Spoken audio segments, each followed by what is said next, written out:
I just bought the cheapest 4x4 camper I could find, and it could be a big mistake. This is an all-wheel drive T4 Synchro. You may also know them as the Eurovan. They are rare, they are expensive, but people love them, and for a reason.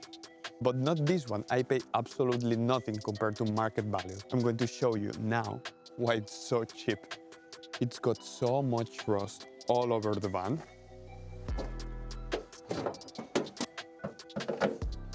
Got 220,000 kilometers on it. When I bought it, I went straight to the mechanic to check all over the engine. I did the timing belt. I did a compression test on all 5 cylinders and also made them clean all the coolant system. But you may see, it looks like a chocolate check. It had a minor accident. When I bought it, someone crashed into it and left the blue paint on top. It's got 2 keys because someone tried to steal it, so they changed the lock.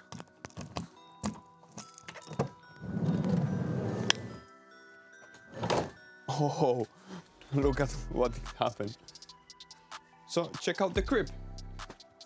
First of all, you just hit this huge button for the pump, then open, and you've got a shower.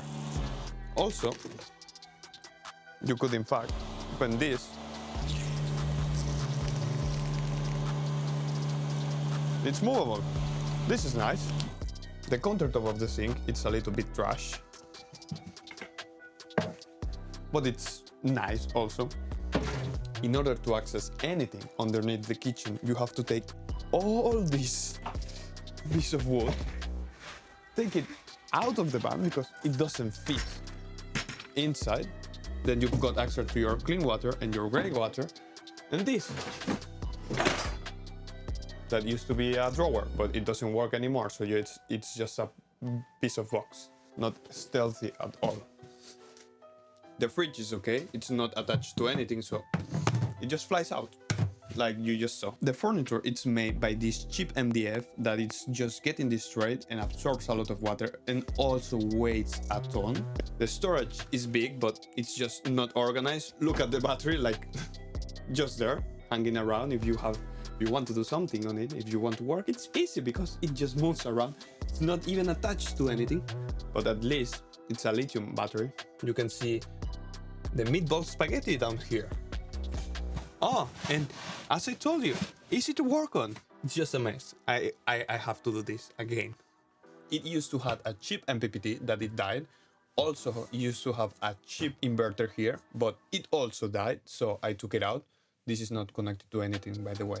It didn't have any system for the bed, like you just put a mattress on and you just had to wiggle around with this wood here and everything, and it was so terrible that I had to build something. So I decided to make this. Seemed kind of nice, but just doesn't really work. It had a cheap wood here that it also broke, so I bought a new one, a nice one, but it weighed so much. It also transformed into the bed with the legs I've got laying around here. And the worst part is whoever did this camper conversion used hope and dream instead of screws. Huge space, not organized by anything, but huge space, just because why not? It's easy to make. Other side, yeah, I did this and it's way nicer, but to open it, it's a nightmare. Oh fuck. To open it, it's a nightmare. Like, oh. Also huge space, not useful at all because when you're lying, how do you get to it? But it's there. Look at the quality of this build. Paneling looks nice, but look at that. Like, I think I will conserve this, but just for the work it takes, not because it's good. It's got some good things. In case, you know, it happens what it has to happen with that spaghetti mess. The worst part, if I'm inside, I have to open the van and take it. Like, I cannot take it from... The floor is nice, also, because I had to redid it, because it was trash. It was just piling up, so... Oh, and in case you missed it, there's not one USB on all this van. The only one we have, it's on the fridge. All the other, no connection, so you just stay one with nature. Oh, Look how beautiful it is, by the way. Just look, a fancy Rolls-Royce starlight system, but instead of complicated lights that may burn, you just got cheap metal. You see? I changed the radio for a double D display with the screen and Apple CarPlay, and it's integrated, like it doesn't seem off or anything. And one of the main reasons I bought this van, check it out, locking diff. That's why I bought it. Also, it's a manual. Sorry, a manual. But the real reason I bought it, like nothing, it just starts. It's a machine. Like the motor is healthy after I paid way too much for it, but give me some hope. So yeah, I'm going to take you with me on this journey because I've got on some weird ass 4x4 trails.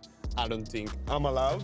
Before, I didn't see anything. Now it's nighttime, I see less, and also there's nothing I can see because, you know, we've got the blackout, the electrical blackout window. So I'm just guessing where I'm going. In fact, you know what?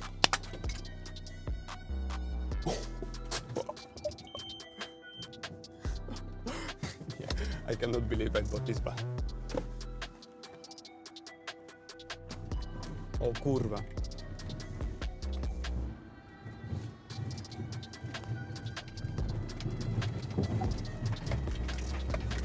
Whoa!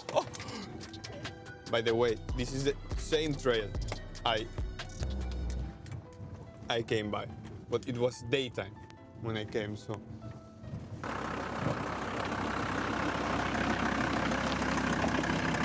My plan is to strip everything out, take everything out, build it again, and make it something I like, I enjoy. Since this is not the US and you cannot do whatever you want, I have to obey some laws, like the MOT.